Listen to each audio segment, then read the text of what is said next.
শরীরে হাজিজুন, আল্লাহর হারাম বলে অন্তরে যদি ভয় না থাকতো তাহলে আজকে এই যে ঝিমঝিম করে বৃষ্টি পড়ছে আর মৃদু মৃদু হাওয়া বইছে, এই মিষ্টি রাত্রিতে আমি কোনো একটা জুয়ান ছেলেকে ডেকে এনে আমি আমার নিজের খাটখানাকে হিলিয়ে নিতাম, খাটখানাকে দুলিয়ে নিতাম। খুলবো না কথা, হুঁশিয়ার লোক ইশারাতে বুঝে নেবেন। এত মিষ্টি রাত চলে যাচ্ছে, এই রাতে আল্লাহর ভয় যদি অন্তরে না থাকতো, আল্লাহকে বলে যদি খাসিয়াত আমার মনের ভেতরে না থাকতো, তাহলে আজ আমি কাউকে ডেকে নিয়ে এসে আমার খাটকে হিলিয়ে নিতাম, ঝুঁকিয়ে নিতাম। আর মানেটা কি? ইশারাতে বুঝে নেন যে আমি আমার নিজের শরীরটাকে সুখ দেওয়ার জন্য কাউরের সাথে আমি আজ রাতে শারীরিক সম্পর্ক কায়েম করতাম, আমি মিলনে মত্ত হয়ে যেতাম। কথাটা শুনলেন তো হযরত উমরকে যেমন হিঁচকি লেগে যায় তেমনি হিঁচকি লেগে গেল। তারপরে সকালবেলায় খোঁজ নিতে পাঠালেন, এইখান দিয়ে যাওয়ার পরে ওই পাকা বাড়ির পাশে যে ছোট্ট কুঁড়ে ঘরটা আছে, ওই ঘরের মেয়েদের বাড়ির লোকেদের সম্বন্ধে একটু খোঁজ নেওয়া হতো, কি ব্যাপার। খোঁজ নিয়ে জানা গেল ওই বাড়ির যুবক মানুষটা কাদেসিয়ার ময়দানে, যুদ্ধের ময়দানে আছে, মিলিটারি। কদিন থেকে? মোটামুটি 3.5 মাস হয়ে গেল, বাড়িতে নেই। আর এ যুবতী স্ত্রী তার যৌবনের জ্বালা নিজেকে সামলাতে পারে না, তার জন্য এই কথাটা বলেছে যে আল্লাহর ভয় যদি আমার অন্তরে না থাকতো তাহলে পরে আমি আজকে আমার খাটকে হিলিয়ে নিতাম অন্য কাউকে দিয়ে, কিন্তু হিলাতে পারলাম না। কেন? আল্লাহ আমাকে বারণ করেছেন বলে। কথাটা শোনা মাত্রই হযরত উমর রাদিয়াল্লাহু তাআলা আনহু দৌড়ে গেলেন নিজের বেটির কাছে। বেটির নাম হলো হাফসা রাদিয়াল্লাহু তাআলা আনহা, এটা আল্লাহ পাকের নবীর স্ত্রী। বেটিকে লাজ শরম করতে নিষেধ করে বেটিকে বলছেন, হযরত উমর, বেটি একটা কথা প্রশ্নের জবাব দাও, সেটা হলো এই, একটা নারী তার স্বামীকে বাড়ি থেকে ত্যাগ করে দেওয়ার পর কতদিন আরামে থাকতে পারে, আর কতদিন গত হয়ে গেলে স্ত্রীদের মনে আর জানে কষ্ট হয়, একটু খুলে বলবে কি? বেটি হাফসা বললেন, বাজান, 3 মাস পর্যন্ত মেয়েরাকে কোনো কষ্ট হয় না। 3 মাস যদি পার হয়ে যায় তাহলে স্বামীর বিরহে মেয়েদের জানে কষ্ট হয়, মনে কষ্ট হয়, এটা আমি মনে করি। যখনই বেটি এটা কথা বললো যে 3 মাস, সঙ্গে সঙ্গে ফরমান লিখলেন।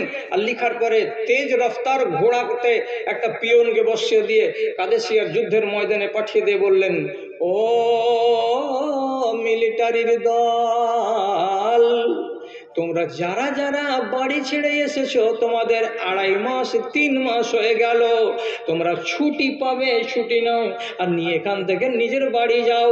কেন? যে তোমাদের মুখ দেখার জন্য, তোমাদের সামনে তোমাদের সাথে শারীরিক সম্পর্ক কায়েম করার জন্য তোমাদের স্ত্রীরা ব্যাকুল হয়ে আছে। আজ থেকে আইন করে দেওয়া হলো, কোন মিলিটারিকে 3 মাসের বেশি ময়দানে রাখা যাবে না, তার আগে আগে বাড়ি পাঠিয়ে দিতে হবে। আর যদি না পাঠানো যায় তাহলে তার স্ত্রীর জানে কষ্ট হবে। এদিকার আইন বাদ দেন, গোড়াতে একটা বেটি ছেলের মুখ থেকে শব্দটা কি বেরিয়েছিল, এটাই হলো টার্নিং পয়েন্ট। আল্লাহর ভয় কতটা ছিল যে সেই ঠান্ডা রাতে মৃদু হাওয়া বইছে, কেউ নেই ডানে আর বামে, কেউ জানতেও পারতো না, শূন্য বাড়ি, শূন্য ঘর।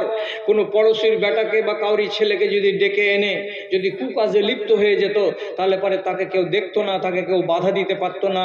তাহলে এই মেয়েটি করলো না এই কুকাজ কিসের জন্য? কথাটা কি বলেছিল? লাউলা মাহারেমুল্লাহ, আল্লাহর আদেশ, আল্লাহর হারাম কথাটা যদি আমার দিমাগে না থাকতো তাহলে পরে আমি এই কাজ করতাম। কিন্তু আমি জানি যে এটা আল্লাহর পক্ষ থেকে হারাম কাজ, আর আমি জানার পরে এমন হারাম কাজ করব, আস্তাগফিরুল্লাহ, আমি কাজ করব না। ইমানকে মাপেন বাড়ি গিয়ে, তারপরে নিজেকে শুধরাবার চেষ্টা করেন। আর যতগুলো ভুলের ভিতরে ডুবে আছেন সে ভুল থেকে নিজেকে উঠিয়ে নিয়ে আসুন, নিজের জিন্দগিটাকে ইমানি জিন্দগি বানান। আমার দাদারা, আমার ভাইয়েরা, আপনাদের কাছে আমি ক্ষমা চাইছি, আমার বেয়াদবি মাফ করবেন। আমি যাওয়ার কালে আপনাদের কাছে 2টো কথা বলছি। 1 নম্বর কথা হলো এই, আপনি যদি 100 টাকাও পারেন তো আমার হাতে দেন, আমি নেব। আর আরেকটা কথা বলছি, এই রাস্তার কিনারাতে আমার কোনো লোক আছে খাড়ো হবে, আমি আমার জীবনে 47খানা ইসলামী বই লিখেছি। আজকে একটা বই এনেছি আপনাদের সামনে, বইটার নাম হলো স্রষ্টার সৃষ্টি রহস্য। সব জোড়া জোড়া, সব জোড়া জোড়া, সব জোড়া জোড়া। 100 পাতার বইখানি মাত্র 20টা টাকা আপনি দিবেন, তা হাতে পেয়ে যাবেন, পড়বেন, জ্ঞান পাবেন ইনশাআল্লাহ।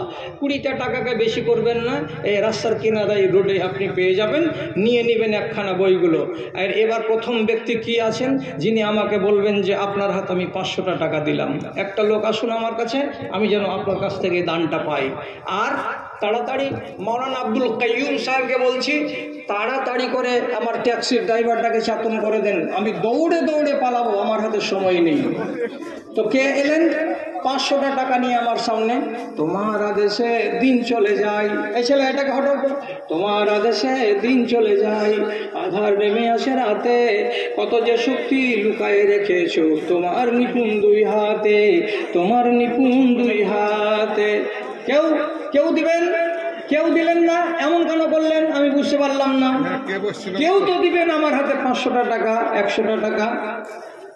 কিসের নেশায় ছুটে চলে বায়ু, কেন বা বৃষ্টি ঝরে, কার আদেশে মাঠে গাছে গাছে ফুল ঝরে ফল ধরে, যেদিকে তাকাই তোমার মহিমা দেখি যে বিদ্যমান, ও আল্লাহ মেহেরবান আমি গাহি তোমার গান, তুমি আমায় রিজিক দিয়ে বাঁচাও আমার প্রাণ। আমার